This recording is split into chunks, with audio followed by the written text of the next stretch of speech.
মাত্র একটি মশলাতেই ডালের স্বাদ বদলে হবে একেবারে অন্যরকম। গরমে টক ডাল যেমন স্বাস্থ্যকর তেমনই হবে সুস্বাদু। হ্যালো বন্ধুরা, আশা করি সকলে খুব ভালো আছো। আহারে বিহারেতে আরেকখানি নতুন ব্লগে তোমাদেরকে স্বাগত। লাউ মুসুরির টক ডাল বানানোর জন্য আমি এখানে নিয়ে নিয়েছিলাম প্রায় 1 কাপ পরিমাণে মুসুর ডাল, যেটাকে আগের থেকেই ভালো করে ধুয়ে প্রায় 3 ঘন্টা আগেই ভিজতে দিয়েছিলাম, যাতে ডালটা ভালোভাবে ফুলে ওঠে আর সিদ্ধ হতেও কম সময় লাগে। ডালখানা যেহেতু আজ আমি প্রেশার কুকারে নয় কড়াইয়ে বানাবো, তার জন্যই কিন্তু ডালখানা বেশ খানিকক্ষণ আগে ভিজিয়ে নিয়েছি, আর যার ফলে ডালটাও কিন্তু দেখো বেশ খানিকটা ফুলে উঠেছে। আর সঙ্গে নিয়ে নিয়েছিলাম বেশ খানিকটা পরিমাণে লাউ। আমি এখানে মাঝারি মাপের একখানা লাউয়ের 4 ভাগের 1 ভাগ অংশ নিয়েছিলাম, আর সেটাকেও এরকম লম্বা লম্বা মোটা মোটা টুকরো করে কেটে নিয়েছিলাম। সবার প্রথমে কড়াইয়ে দিয়ে দেবো ওই ভিজিয়ে রাখা মুসুর ডালখানা।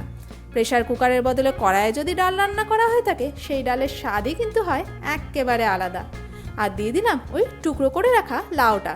তবে আমার মনে হয়েছিল পুরো লাউটা এখানে লাগবে না, তাই সেই আন্দাজেই আমি মেশালাম, সামান্য একটুখানি বেঁচেও গিয়েছিল। ঝালের জন্য দিয়ে দিলাম 2খানা মতো কাঁচা লঙ্কা। তোমরা যদি একটু বেশি ঝাল পছন্দ করো বেশিও অ্যাড করতে পারো। সঙ্গে নিয়ে নিয়েছিলাম বেশ খানিকটা পরিমাণে কোচানো পেঁয়াজ, বড় মাপের একখানা পেঁয়াজ, যেটাকে লম্বা লম্বা স্লাইস করে কেটে নিয়েছিলাম। তোমরা যদি চাও পেঁয়াজটা কিন্তু এখানে স্কিপও করতে পারো। আর তার সঙ্গে দিয়ে দিলাম 1 চা চামচ মতো কাঁচা সর্ষের তেল। দিয়ে দেবো আন্দাজ মতো লবণ। নুনটা পরে আর আমি অ্যাড করবো না, সেই ডালের আন্দাজেই নুনটা এখানে দিয়ে দিলাম। আর দিয়ে দিলাম আন্দাজ মতো হলুদের গুঁড়ো। হলুদটাও কিন্তু আমি আর পরে অ্যাড করবো না, নুন হলুদটা সেই আন্দাজেই কিন্তু এখানে অ্যাড করে দিলাম। আর দিয়ে দিচ্ছি পরিমাণ মতো জল। লাউ থেকে তো অলরেডি খানিকটা জল ছাড়বেই, আর তার সঙ্গে সঙ্গে ডালটা সিদ্ধ হতে যে পরিমাণ জল লাগবে, খুব বেশি জলীয় করব না, কারণ পরে ডালটার মধ্যে জল অ্যাড করে আমরা এটাকে আরও পাতলা করব।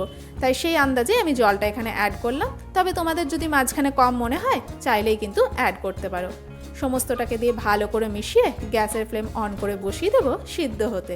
অলরেডি যেহেতু মুসুর ডালটা 3 ঘন্টা আগের থেকেই ভেজানো, আর এই ডাল সিদ্ধ হতেও খুব বেশি সময় লাগে না, আর সঙ্গে সঙ্গে লাউও কিন্তু সিদ্ধ হতে খুব বেশি সময় লাগে না, তাই ঢাকা চাপা দিয়ে হতে দেবো খানিকক্ষণের জন্য। ততক্ষণে আমরা এখানে নিয়ে নিয়েছিলাম একখানা কাঁচা আম। তবে পুরো আমটা তো আমার লাগবে না, এর জাস্ট একটা স্লাইসই ব্যবহার করব, তাই একটা অংশের খোসা ছাড়িয়ে সেই স্লাইসটুকু কেটে নিলাম, আর সেটাকেও এইভাবে লম্বা লম্বা পাতলা স্লাইস করে কেটে নেব। আমটাতে ছিল কাঁচাই আম, তবে ফ্রিজে 2 দিন পরে থেকে আমের গায়েও রং ধরে গেছে, তার জন্যই আমি এই স্লাইসগুলোকে খুব বেশি পাতলা করলাম না, একটু মোটার দিকে রাখলাম, নইলে কিন্তু খুব তাড়াতাড়ি গলে যেতে পারে। আর এই সমস্ত টুকরোগুলোই কিন্তু আজ আমি ডালে ব্যবহার করব। অন্যদিকে ততক্ষণে আমাদের ডালখানাও সিদ্ধ হয়ে গিয়েছে।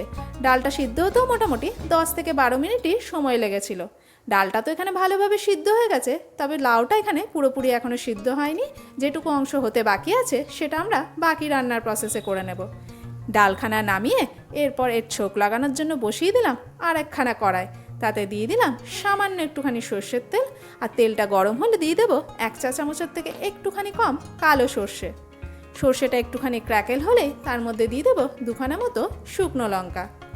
এখানে সর্ষে আর শুকনো লঙ্কা ছাড়া আর কোনো কিছু কিন্তু ফোড়নে যাবে না, আর ফোড়নটাকে ওখানে একদম লো ফ্লেমে একটু ভালো করে ভেজে নিতে হবে, তবে যাতে কোনোভাবে পুড়ে না যায় সেদিকেও কিন্তু খেয়াল রাখতে হবে। ফোড়নটা ভালোভাবে ভাজা হয়ে গেলে এর মধ্যে আমরা অ্যাড করে দেবো ওই স্লাইস করে টুকরো করে রাখা কাঁচা আমটা, আর সেটাকে দিয়েও বেশ খানিকক্ষণ নাড়াচাড়া করে একটুখানি কুক করে নিতে হবে। যেহেতু অলরেডি ডালটা আমাদের বেশ খানিকটা কুকড, ম্যাক্সিমামটা কুকড হয়েই আছে, তার জন্য আমটাকেও কিন্তু খানিকক্ষণ রান্নাটা করে নিতে হবে। তবে তোমাদের আম যদি খুব বেশি টক হয়ে থাকে, সেক্ষেত্রে একটু কম পরিমাণেও কিন্তু ব্যবহার করতে পারো। আমটাও খানিকক্ষণ একটু নাড়াচাড়া করে হালকা একটুখানি ভাজা ভাজা হয়ে এলে আমটা যাতে তাড়াতাড়ি নরম হয়ে যায়, তার জন্য এর মধ্যে অ্যাড করে দিচ্ছি আন্দাজ মতো লবণ।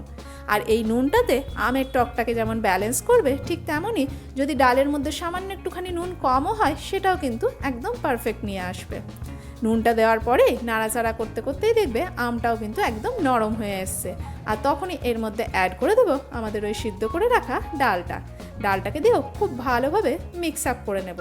বাড়িতে যখন টক ডাল বানায়, মানে গরমকালের সিজনে যে টক ডাল হয়, সেই ডাল কিন্তু বেশ খানিকটা পাতলা হয়।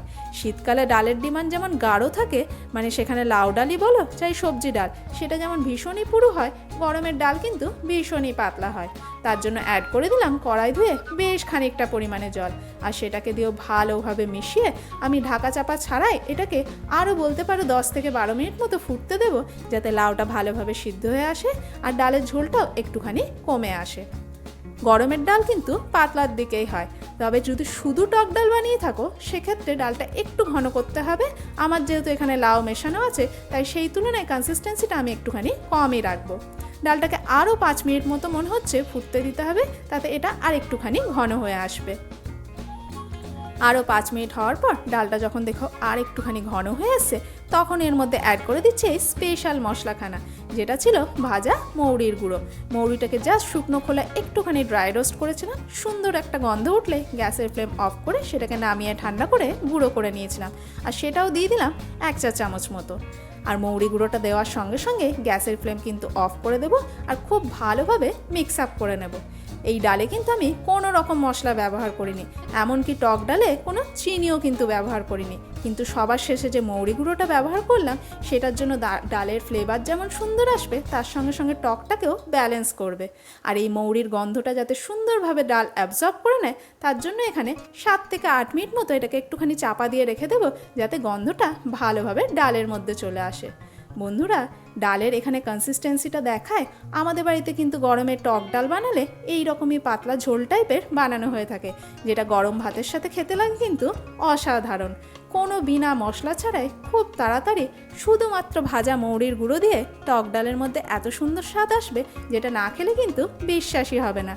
বন্ধুরা, রেসিপিখানা যদি ভালো লেগে থাকে অবশ্যই একবার বাড়িতে এইভাবে ট্রাই করো, আর ভিডিওটাকে লাইক করে চ্যানেলটিকে সাবস্ক্রাইব করার অনুরোধ রইল। যদি ফেসবুক থেকে দেখে থাকো অবশ্যই পেজটিকে ফলো করো।